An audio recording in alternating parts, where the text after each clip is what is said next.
Olha, quem dá aula sabe bem, um dos maiores desafios é fazer uma discussão em sala de aula funcionar de verdade, né? Uma discussão onde todo mundo participa, onde a conversa realmente flui. Hoje, a gente vai desvendar uma técnica que é uma verdadeira mão na roda para isso. Uma forma prática de transformar o debate, de deixar tudo mais inclusivo e principalmente mais produtivo para a turma toda. Para entender bem essa ideia, a gente vai seguir um caminho bem claro. Primeiro, vamos encarar o problema de frente. Depois, apresentar a solução e como colocá-la em prática, um passo a passo mesmo. Aí, a gente conversa sobre como o papel do professor muda e, por fim, o impacto que tudo isso pode ter na realidade da sala de aula. Então, vamos começar com aquela cena clássica. O professor lança uma pergunta, propõe um debate e o que acontece? Às vezes, um silêncio total. Ou, o que é bem comum, aquelas 2 ou 3 pessoas de sempre tomam conta da conversa, enquanto o resto da turma fica só de espectador. Pois é, essa é a pergunta de 1 milhão, né? Como é que a gente quebra esse ciclo? Sabe, aquele em que uns poucos dominam o microfone, a maioria fica só olhando e no fim a discussão não chega a lugar nenhum. O verdadeiro desafio é esse: criar um ambiente onde se posicionar não seja uma opção, mas sim uma parte fundamental da aprendizagem de todo mundo ali.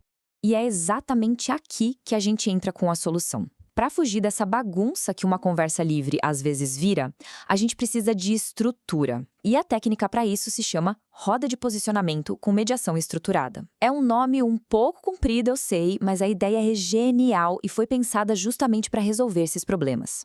A ideia central é de uma simplicidade que impressiona. Em vez de convidar os alunos para assistir a um debate, essa técnica cria uma situação em que eles precisam participar. Ela meio que força todo mundo a ouvir com atenção, a pensar com clareza e a contribuir de forma construtiva, e tudo isso dentro de regras bem definidas. Tá, mas como isso funciona na prática? Mão na massa. Agora a gente vai ver um guia bem direto, com 6 passos fundamentais para aplicar essa técnica em sala de aula. Primeiro passo, comece com um problema, uma faísca. Pode ser algo simples, tipo, um grupo precisa decidir algo, mas uma pessoa não deixa ninguém falar. Segundo passo, e isso aqui é crucial, estabeleça a regra de ouro antes de qualquer um abrir a boca. Ninguém fala de novo sem que outra pessoa tenha falado e cada fala tem que se conectar com a anterior. E terceiro, dê um apoio, um modelo de fala que a gente vai ver em detalhe agora. E aqui está o coração da técnica, essa estrutura de 3 partes. Pensa só como é inteligente. Primeiro, com o reconheço, a pessoa é obrigada a mostrar que ouviu o que o colega disse. Acaba aquela história de um falar por cima do outro. Depois vem o posiciono, que é o espaço para colocar a própria ideia na mesa, e para fechar, o proponho, que empurra a conversa para frente, buscando uma solução. É um roteiro simples, mas que muda completamente o jogo. Vamos continuar. O quarto passo é a grande virada de chave. A participação é obrigatória. Todo mundo tem que falar, nem que seja só para concordar, usando a estrutura. Quinto, o papel do professor. Aqui o foco não é corrigir o conteúdo, mas sim garantir que o processo, as regras estejam sendo seguidas. E por último, para fechar, uma reflexão. Gente, o que aqui ajudou a fala de cada uma a ser ouvida de verdade? E esse último ponto nos leva a uma questão importantíssima. Para essa técnica funcionar, o educador precisa mudar um pouco a sua postura. É quase como enxergar o próprio papel na sala de aula de um jeito novo. Essa imagem aqui resume tudo perfeitamente. O professor sai daquele lugar de centro das atenções, de ser o dono do conteúdo, e se torna um mediador de linguagem. Alguém que não entrega as respostas prontas, mas que ensina a usar as ferramentas para que a própria turma construa as respostas em conjunto.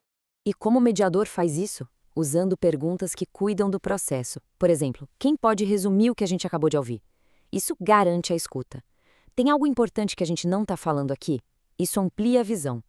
E legal sua fala, mas onde está a proposta? Isso reforça a estrutura e mantém a conversa produtiva. Ok, a gente já viu o problema, a solução e os passos. Agora vamos juntar tudo. Por que, no fim das contas, essa abordagem estruturada funciona tão bem? Qual é o verdadeiro impacto disso no dia a dia? O segredo é que essa técnica inverte a lógica da sala de aula. Ela funciona porque o aluno vira o protagonista, porque se cria uma necessidade real de se posicionar. Não é só ensinar uma estrutura, é fazer todo mundo praticar na hora. E claro, porque ela redefine o papel do professor de um jeito muito mais poderoso. E se tem uma frase para guardar de toda essa nossa conversa, é essa aqui. Ela resume a alma da roda de posicionamento. A gente não aprende a se comunicar só na teoria. A gente aprende de verdade quando precisa se comunicar bem para resolver uma situação real, bem estruturada. Para terminar, fica essa provocação. Pense um pouco na sua realidade, nos seus desafios diários.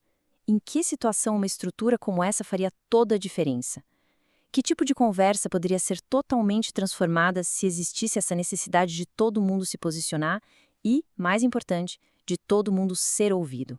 A ferramenta está aí.